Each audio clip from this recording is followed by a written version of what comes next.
Good morning, everybody. Hope all of you are enjoying my class. Today, I'll start a new chapter, and the name of the chapter is water. All of you know that water is a compound, and water is made up of hydrogen and oxygen, and its formula is H2.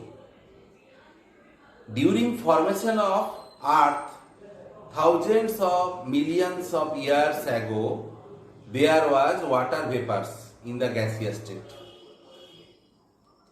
As the planet cooled, the water vapor condensed and formed the oceans. The oceans cover over 70% of Earth's surface. And all of you know that 3 parts of this earth is water and 1 part land. And in our body also 70%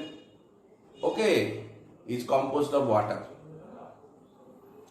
Actually our body contains 35 liters of water together, which is present in our cell, blood, saliva and other body fluids.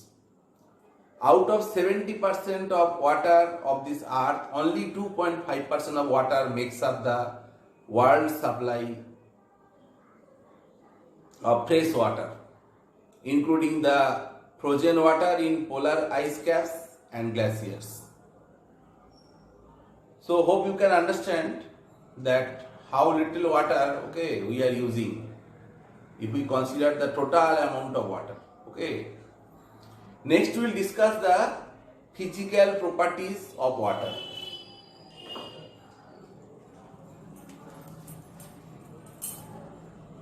Physical properties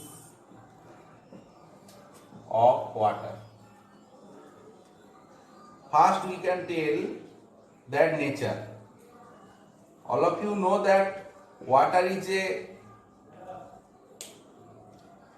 colorless liquid, polar liquid, and it is also waterless and having the flat state. Next we will discuss the boiling point.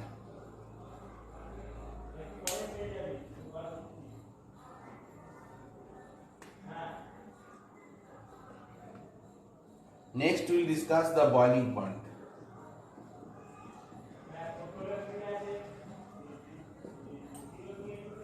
All of you know that boiling point of water is 100 degrees centigrade at the 1 atmospheric pressure. And if you go top, that means the Everest, their water will boil at 70 degrees centigrade. If you decrease the pressure, definitely the boiling point will decrease. And if you add some impurity, definitely boiling point will increase. Suppose salt water boiling point will be higher compared to 100 degrees centigrade. Next we will discuss the freezing point of water. Freezing point.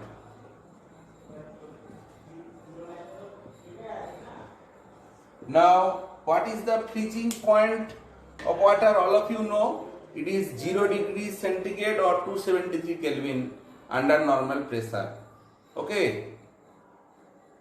And if you add some impurity, definitely there will be the depression of freezing point. It will be below 0 degrees centigrade.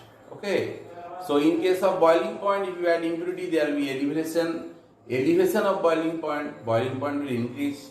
And in case of freezing point, if you add some impurity, definitely the freezing point will decrease. Next we will discuss the density. Density of water, all of you know it is highest at 4 degrees centigrade and it will be 1 gram per ml. And if you consider the ice, ice has less density than water. That is why ice floats on water. Next we will discuss the anomalous expansion of water. Anomalous expansion of water. Now what is anomalous expansion? Water first contracts up to 4 degrees centigrade. On further cooling, it expands instead of contracting. This expansion continues up to 0 degree centigrade. Thus, at 0 degree centigrade, water has the maximum volume and minimum density.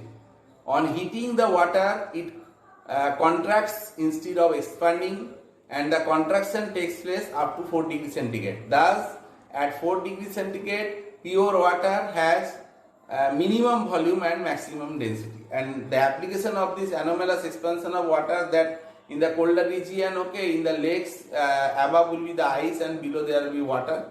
That water cannot convert into that ice, okay, and their temperature may be 4 degrees centigrade, and the aquatic animal can survive their lives. Hope you can understand. Next we will discuss that latent heat of fusion, okay, of ice. Latent heat of fusion of ice. Okay, so the amount of heat energy required by ice to change into water is called its latent heat of fusion of ice, and its specific value is 80 calorie per gram. That you have to remember.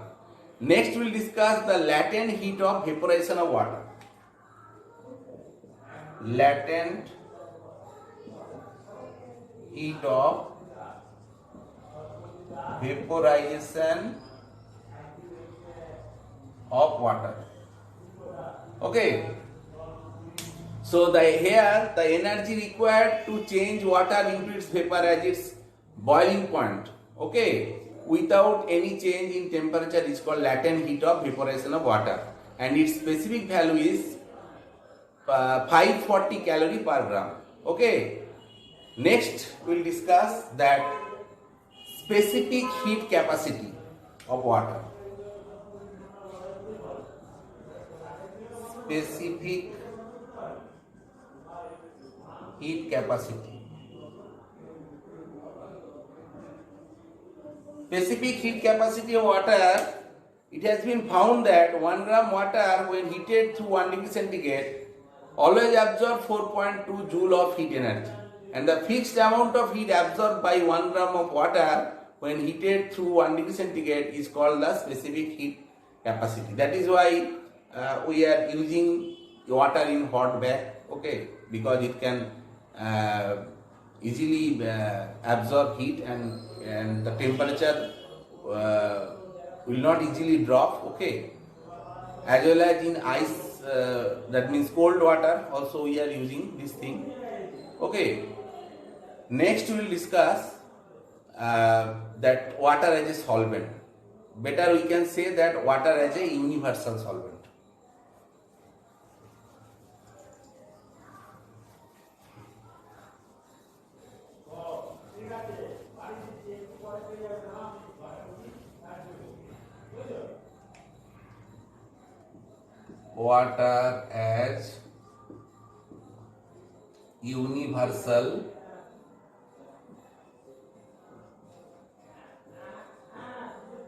Water as universal solvent, okay.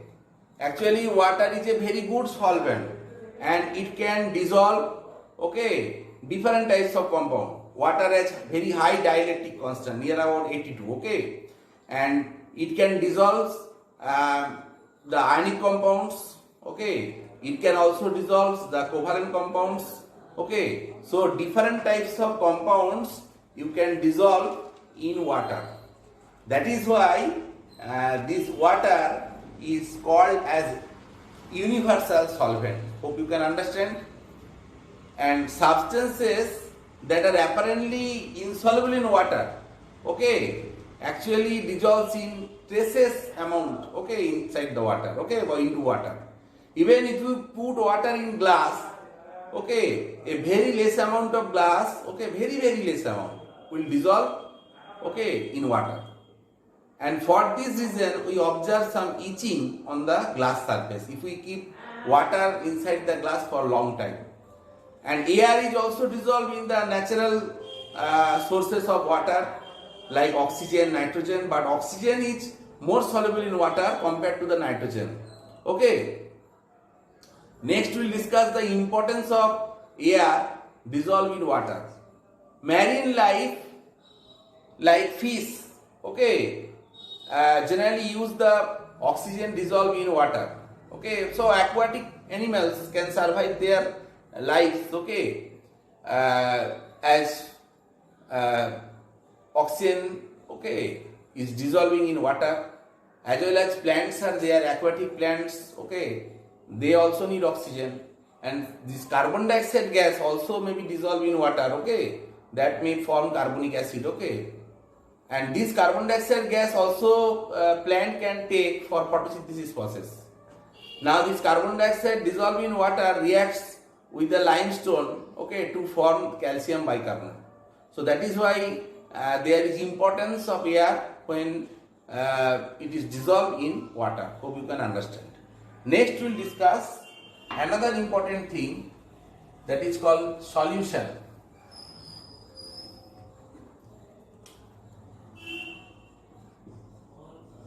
All of you know that solute plus solvent is equal to solution. Okay. Now you have to first understand what is solution. A solution is a homogeneous mixture, okay, of two or more compounds, okay, whose composition may be changed into any ratio. Okay. Now the process involving the disappearance of a solid, okay, in a liquid is called the dissolution. Now what is solute here? Solute plus solvent is equal to solution. Solute means which is in the small amount in the solution, okay, and solvent is the which is in the high amount in the solution, that is called solvent. Suppose you are adding 1 teaspoonful of sugar in water and making a sugar solution, definitely your sugar is less amount, that will be the solute, and water is the solvent. Finally you are getting the sugar solution. Hope you can understand. Next we will discuss the concentration of solution. Okay, there may be dilute solution, there may be concentrated solution. The solution in which the proportion of the solute is relatively small compared to the solvent is called dilute solution. But if in the solution the proportion of solute is relatively large, okay, then the solution is called concentrated solution. Hope you can understand. Next, based on the dissolution of solute in a particular solvent, solution can be divided in 3 types. One is saturated. First we are writing unsaturated solution. Next we can tell saturated solution,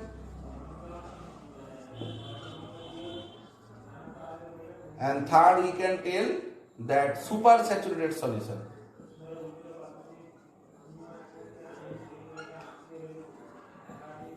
Now you have to understand one by one, okay. First one we will discuss that unsaturated solution. A solution which can dissolve more of the solute at a particular temperature, then it is called unsaturated solution at that particular temperature. Suppose you are taking a glass of water and you are adding 1 pinch of salt, okay, definitely you can add more salt, definitely this solution is called unsaturated solution. Now what is saturated solution? A solution which cannot dissolve more amount of solute, okay, at a given temperature, then the solution is called the saturated solution at a particular temperature. Suppose you are adding salt in water, okay, 1 teaspoon, then again 1 teaspoon, then again 1 teaspoon. After some time what will happen? Okay, and you are constantly stirring to dissolve this salt. After some time what will happen? That you cannot dissolve more salt.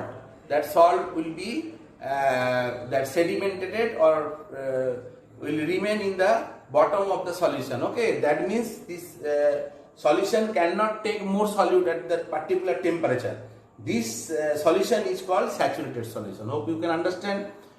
Next, another type of solution is there, that is called supersaturated solution. A solution having more dissolved solute at a given temperature than the saturated solution is called supersaturated solution. Okay, actually if we heat the saturated solution, then this solution can take more solid particles. Okay, so definitely supersaturated solution will be at higher temperature where more amount of solute is dissolved, okay, than the saturated solution at a particular temperature. Then this type of solution is called supersaturated solution. Hope you can understand. Next we will discuss about solubility.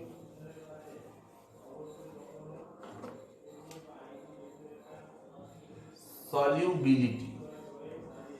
Now what is solubility? Solubility of a given solute at a particular temperature in a solvent is defined as the weight of solute in grams, which when dissolves in 100 gram of a solvent forms a saturated solution at a particular temperature. Okay, suppose we can give one example that solubility of NaCl, solubility of NaCl at 20 degrees centigrade is 35 gram. So that means that 35 gram sodium chloride is dissolved in 100 gram water at 20 degrees centigrade to form a saturated solution. Okay. Now if you add 1 more gram at particular temperature, then it will not dissolve in the solvent, 100 gram water solvent. Okay. So hope you can understand. Next we will discuss the concentration of a solution. Concentration of a solution may be expressed in different ways. First we will discuss the mass percentage. Okay. So next we are discussing the concentration of a solution. First we are discussing that mass percentage. Okay, or mass percent. Okay. Now, what will be the definition here? Actually, in case of mass percent, it is dissolved as the mass of solute, okay, in grams present in 100 gram of the solvent. So that means in 100 gram solvent, how much mass of solid solute is dissolved, that will be the mass percentage. So here concentration of solution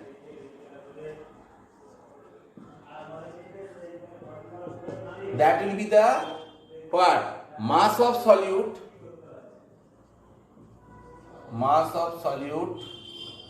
divided by that mass of solution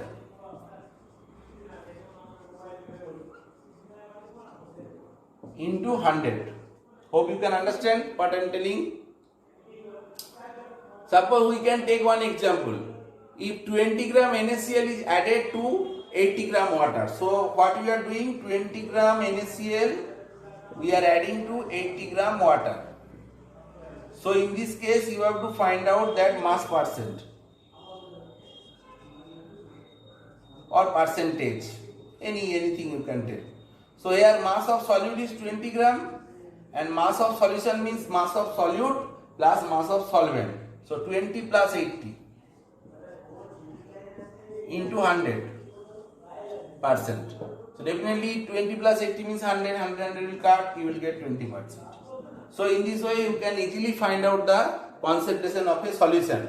Next we will discuss that volume percentage.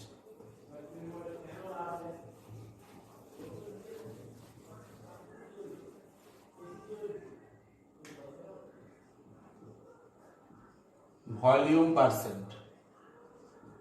Okay. So in case of volume percent or volume percentage, it is defined as the volume of solute in ml. Okay, that is in milliliter, present in 100 ml of solution. So volume percent will be equal to, you can write that volume of solute.